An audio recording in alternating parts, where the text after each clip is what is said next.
They think we're crazy. They wonder why we're doing it. I stayed the night for sneakers, grand openings for restaurants. I've stayed the night plenty of times. I like being one of the first people to have something, especially when the market's hot. We've been here since before GameStop closed. We're gonna be here till they open those doors in the morning, and we're gonna get the Pokemon cards. Thank you.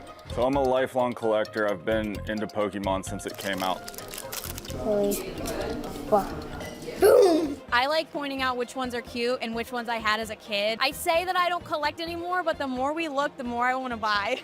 I think what really got me back in was Pokemon Go, actually. There is a fever gripping the nation tonight, and it's one caused by mythical creatures. Pokemon, once a very popular video game, has made a comeback. I forgot how much I loved going out and trying to catch something cool. Would you call it an obsession? I think that's a fair assessment, yeah. If you like video games, they have a ton of video games. And if you don't like video games, they have cards. And if you don't like cards, they have plushies. And if you don't like plushies, they have all this other stuff that you can get into. Because there's like 1,000 Pokemon. Every Pokemon is somebody's favorite. Charmander. Gengar, Arcanine. Mewtwo all day. Bulbasaur, but in Pokemon cards, it's Pikachu. I love this dude. It's for all ages. Anybody can love it. Anybody can do it. There's a lot more good than bad. I just think that the bad stuff is what gets the most traction.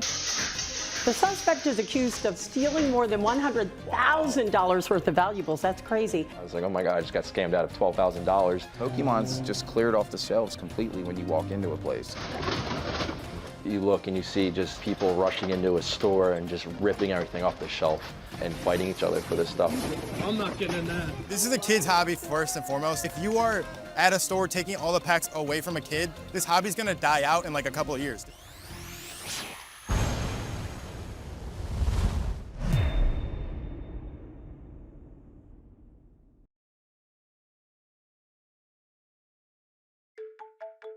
Pikachu and his pals made their debut in 1996 with the release of Pokémon Red and Green in Japan, and they've become a masterclass in brand management ever since. It not only has become one of the world's biggest video game franchises, people race, hey, don't do that, bro. Even throw an elbow or two, for the Pokemon card drops in a store near you. To collectors and resellers, it's a big deal. You want to have the product the first day on release day. Yeah, it's a little ridiculous, but what isn't? If you love it, do it. People love the idea of adventure. They love the idea of finding something rare. Pokemon has become very popular in the Alchemist Refuge. I started to carry Pokemon last year. It has just taken off. It's become supersonic. This is the Latias alt art from Tag Team. This card is worth $6,000. This is a legendary collection booster box, but now this box is literally over $100,000. I have held in my hands a Beckett Black Label Umbreon from Evolving Skies, which was valued at $20,000 at the time. If somebody walked into this room at this moment and said, I'll give you $1 million for your collection, I could easily and happily turn them down. The Pokémon Company itself generated $12 billion in global retail sales in 2024. And since Pokemon was born, they've had 1 billion downloads for their mobile games, 23 animated movies, close to 500 million video games sold, and the cards themselves shipped to 90 countries in 16 languages. Those cards bridge a gap between generations, young people ripping cards trying to collect the most valuable one, or playing for sport. Similarly, adults sucked back in from their childhood nostalgia.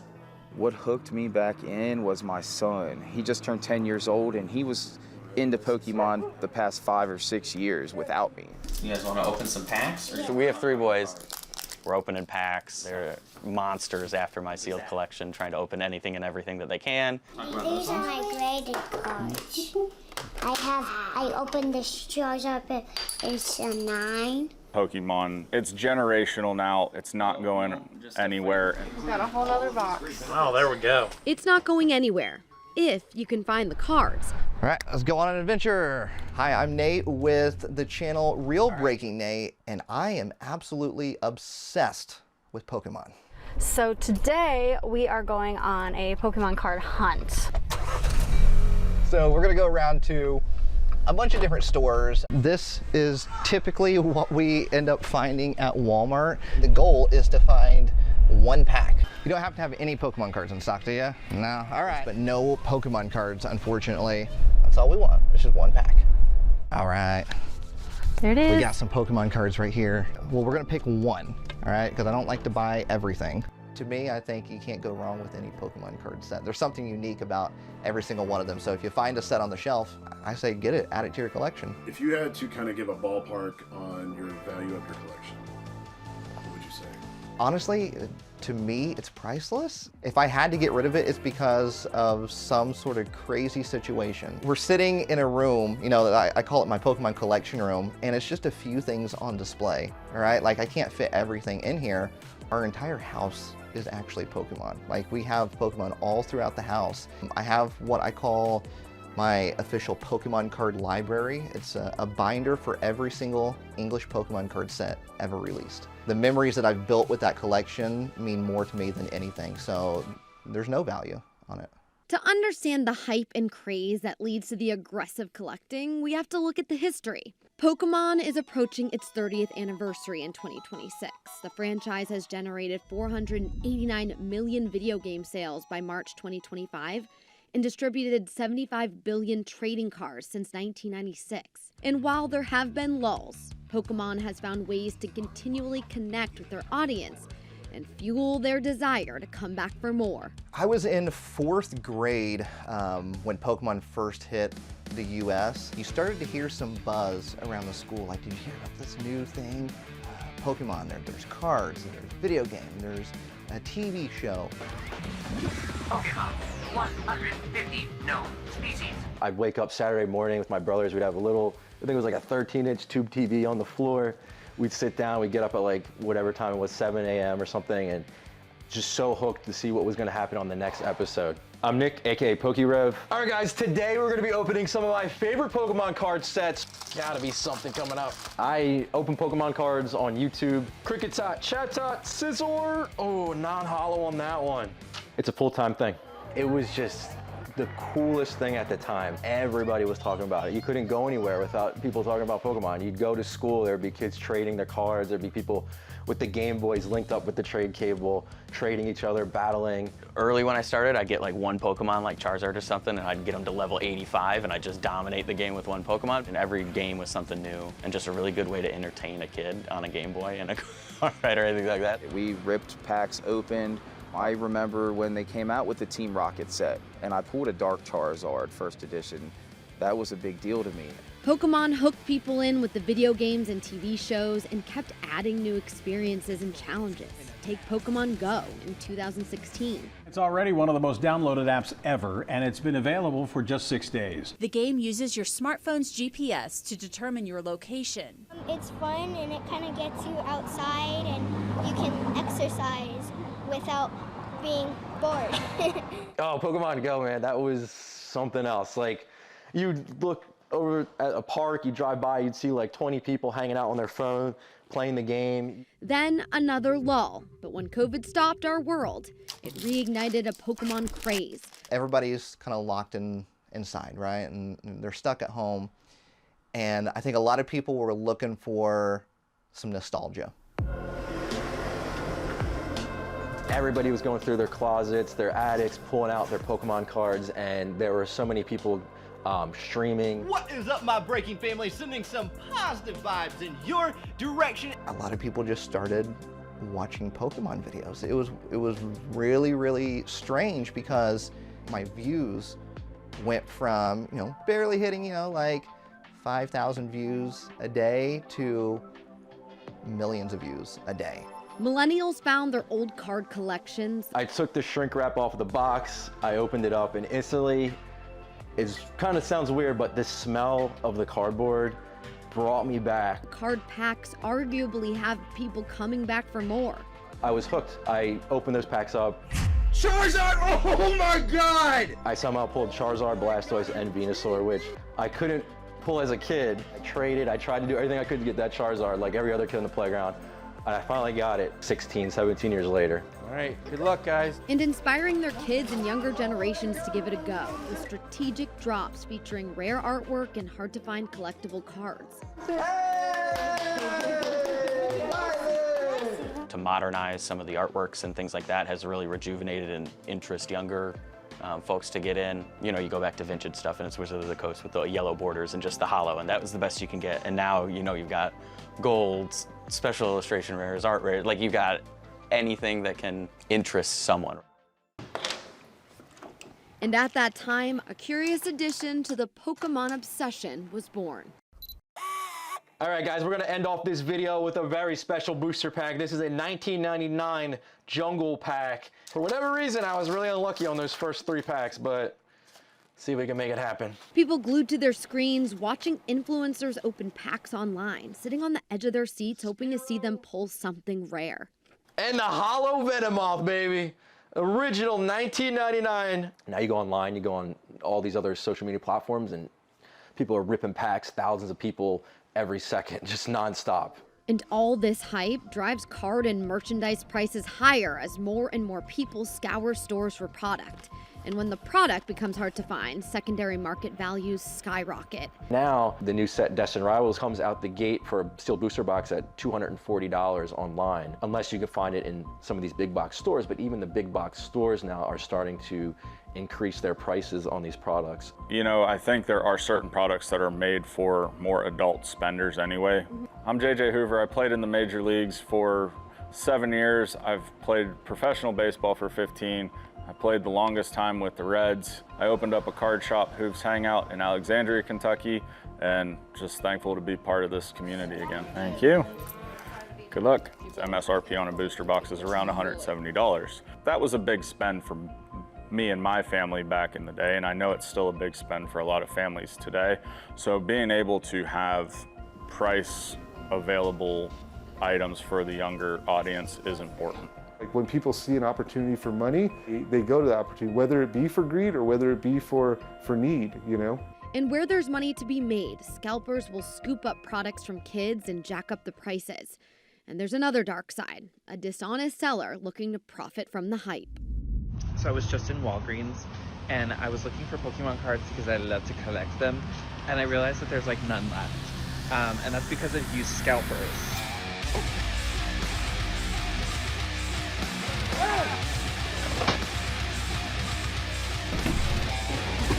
I see videos all the time of like people catching a restock, and you just see like these big dudes like going in and grabbing as much product as they can, and there's like little kids there who just like want to pull a card. I don't even collect, and that's why I almost don't want to start, because it just looks so, I don't want to say aggressive, but like defeating. Resellers could come in and clear the shelves out, and then there's none for the children, there's none for the collectors, there's none for the hobbyists. With the enthusiasm behind it, prices go up and people will buy for a lower price and sell at that higher price. And they will go to a big box store. They will wipe out inventory if allowed to where the general consumer cannot get a product. And then the general consumer is now stuck paying online prices. It does suck, right? Like just the thought of it, of people going in there solely for a money-making purpose versus you trying to do something that you love, you know, with your kids or things like that. Just the concept of it sucks, but the practicality of it, I understand the value that's created there and why that's important to them too. I could say I'm a scalper, so to speak. Mainly I'm gonna just resell them, but I'm still gonna rip some boxes open, and there's no shame in my game. It's America. If there's profit to be made, someone's gonna be there. Might as well be you. If you are at a store taking all the packs away from a kid, this hobby's gonna die out in like a couple of years. It's a basic lesson of supply and demand. The Pokémon Company sent us this statement, saying in part, quote, "We're aware that some fans are experiencing difficulties purchasing certain Pokémon trading card game products due to very high demand impacting availability. We understand this inconvenience can be disappointing for fans, and we are actively working to print more of the impacted Pokémon TCG products as quickly as possible and at a maximum capacity to acknowledge this," end quote. But those looking to make money off the lack of supply are gobbling the product up and selling them at higher prices. And Pokemon enthusiasts have their own ideas on why the Pokemon boom is happening right now. All right, another white flare bundle. Let's get it. The pandemic birthed this kind of new thing, rip and shippers. Basically, all that is someone who streams. They open a pack for you on stream, and then they ship it to you. Influencers buying up large quantities to open in front of mass online audiences who will bid on the pack before it's even ripped open. The secondary market has some prices in the thousands, and retail stores and card shops take advantage of the price people are willing to pay. A lot of times you will take a pretty big hit, and it does kind of depend on the viewership and what you're opening, and even, you know, what you pull. I don't really do rip and ships much anymore. I might do maybe one every couple months or something, but I like to give away a product in every single video, and I've been doing that since I started back in 2019. You know, in the position that I'm in, I enjoy being able to give back to the community, because especially now where things are really difficult to get.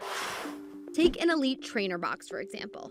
Retailers and card shops buy it from distributors for $30, and they are suggested to sell them for MSRP at $59.99. Now, if you put them out and put them at $79.99, and then they sell instantly, then you know, okay, the market is above MSRP. People are willing to pay $79. It's called price checking, right? So what you do as a store in the collectibles market to find the market, a lot of times what you'll do is you step up. You know, you'll go a little bit above, and as those things sell out, until it stops selling, that's where the market is. And when people can't find cards in stores because they're cleared out, then they're priced out, scammers start to come out. They know people are desperate. There are a number of scams in the Pokemon community. You have to be really careful because, you know, people will reseal, especially the older packs, but you also have to be careful of the older boxes because people have been caught resealing those as well. 2017, I purchased a first edition base set booster box for, I think it was $12,000. And I met up with the guy, bought the box, I brought it home, and I ended up opening it a few days later, and it was filled with a bunch of Spanish base set cards, which was really interesting. At the time, they were worthless. I basically just fell to the floor, and I was like, oh my God, I just got scammed out of $12,000. Someone might sell you something fake, you know, so learning how to tell a fake Pokemon card is really important. You'll notice that it's very shiny. What they're trying to do is they're trying to come with this effect. This is a rainbow card, but the thing about this one is that there's texture.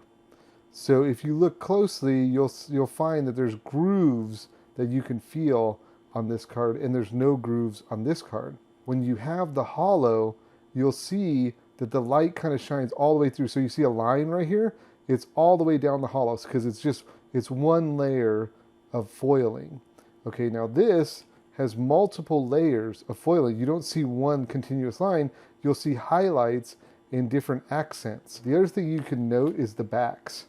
The backs are a different color.